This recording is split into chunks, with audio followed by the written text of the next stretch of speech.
Évangile de Jésus-Christ. Jésus marche sur l'eau. Tout de suite après, Jésus oblige ses disciples à monter dans la barque. Il veut qu'ils passent avant lui de l'autre côté du lac, vers la ville de Bethsaïda. Pendant ce temps, il veut faire partir la foule. Jésus la renvoie donc, puis il s'en va dans la montagne pour prier.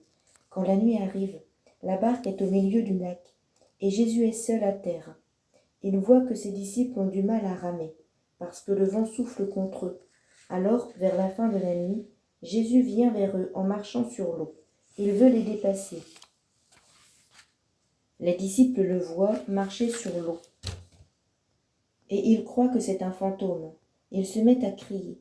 En effet, tous le voient, et ils sont effrayés. Mais Jésus leur parle tout de suite en disant « Rassurez-vous, c'est moi, n'ayez pas peur ». Il monte à côté d'eux dans la barque, et le vent s'arrête de souffler. Les disciples sont profondément étonnés. En effet, ils n'ont pas compris ce qui s'est passé quand Jésus a partagé les pains. Leur cœur est fermé. Jésus guérit les malades dans la région de Génézareth. Jésus et ses disciples finissent de traverser le lac, et ils arrivent dans la région de Génézareth. Ils descendent de la barque, et les gens reconnaissent Jésus tout de suite. Alors ils courent dans toute la région, ils se mettent à apporter les malades sur leurs nattes, partout où ils entendent dire « Jésus est là ». Partout où Jésus va, dans les villages, les villes, les fermes, les gens viennent mettre les malades sur les places et ils le supplient. « Laisse-les seulement toucher les bords de ton vêtement. » Et tous ceux qui le touchent sont guéris. La tradition des ancêtres. Les pharisiens et quelques maîtres de la loi sont venus de Jérusalem et ils se rassemblent autour de Jésus. Ils voient que certains disciples mangent avec des mains impures, c'est-à-dire non lavées selon la coutume religieuse. En effet, les pharisiens et tous les autres juifs obéissent à la tradition de leurs ancêtres.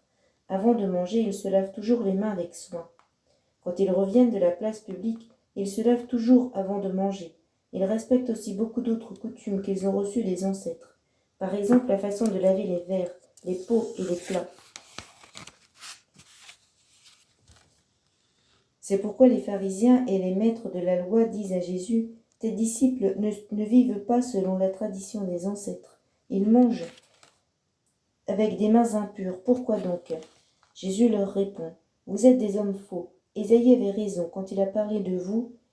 Il a écrit de la part de Dieu « Ce peuple me respecte en parole seulement, mais son cœur est très loin de moi. Ils me font des prières et des sacrifices, mais cela ne vaut rien.